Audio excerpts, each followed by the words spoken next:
Des experts juridiques et politiques de Chine et de pays d'Asie du Sud-Est ont comparé les remarques sur l'affaire d'arbitrage sur la mer de Chine méridionale lors d'un séminaire à Singapour.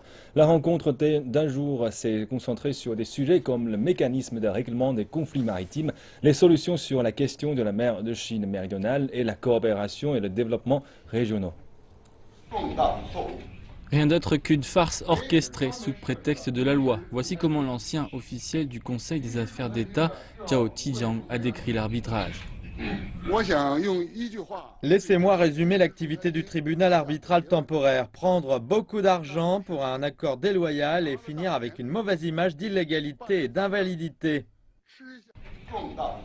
Durant son discours, Zhao Tijiang a indiqué que le tribunal n'était pas compétent pour cette affaire. Il a souligné que les négociations étaient la seule manière de résoudre les conflits en mer de Chine méridionale. Il a également ajouté que le problème n'affecterait pas les relations Chine-ASEAN. La paix, la stabilité, la coopération et le développement dans la région de la mer de Chine méridionale sont en phase avec les intérêts de toutes les parties. C'est indiscutable. Pour faire face à la situation en mer de Chine méridionale, la Chine et l'ASEAN doivent améliorer le dialogue et supprimer les interférences pour se concentrer sur la coopération, laquelle est le choix stratégique le plus réaliste. Son point de vue fait écho à un expert cambodgien. Ce dernier pense que l'arbitrage porte atteinte à la Convention de l'ONU sur le droit de la mer.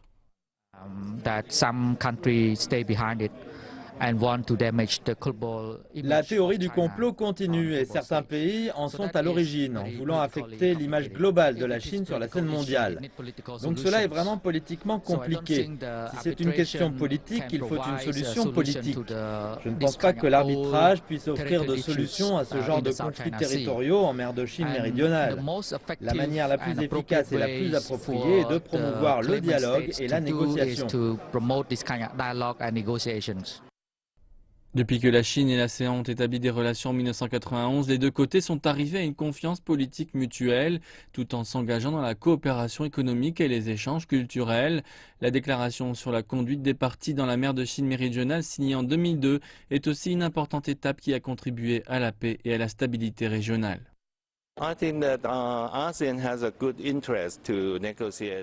Je pense qu'il est dans l'intérêt de l'Asie de négocier et d'avoir un bon dialogue avec la Chine pour plusieurs facteurs, en particulier en termes d'économie. Nous devons avoir une solution pacifique afin d'avoir une bonne expansion économique.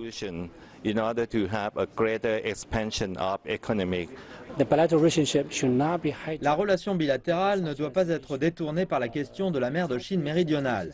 Les conflits et les tensions en mer de Chine méridionale et les différences doivent être dissociés de la relation bilatérale au sens large, car il est bien plus préférable de coopérer et de travailler ensemble. Les experts sont d'accord sur le fait que les conflits en mer de Chine méridionale ne peuvent être résolus qu'à travers la négociation et que toute intervention extérieure ne fera qu'accentuer les tensions.